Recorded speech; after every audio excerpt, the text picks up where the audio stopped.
南投草屯的北投社区推行着无鸭腰菜园仔的计划，甲原本阿早发草的空地啊，设计做唔免鸭腰的菜园，邀请着长辈时代来认养种菜，唔但互社区的环境更较水，嘛互老大人会当振动骹手，愈健康。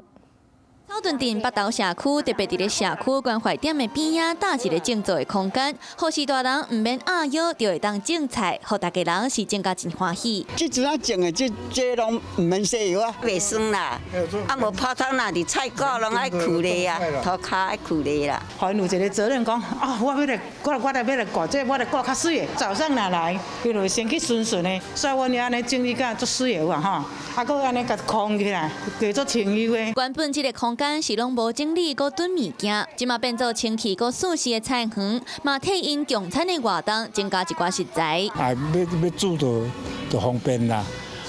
主要是咱这社区拢注重这个环境。我们这个是采有机的种植的方式啊，所以说我们长辈也很关心自己种的菜啦。北投社区的行动，唔那是实践照顾士大人，同时嘛对环境优先。 Hello， 我是蒋欣梅。想要抢先掌握最及时的新闻资讯吗？赶快订阅、按赞、开启小铃铛，锁定华视新闻 YouTube 频道。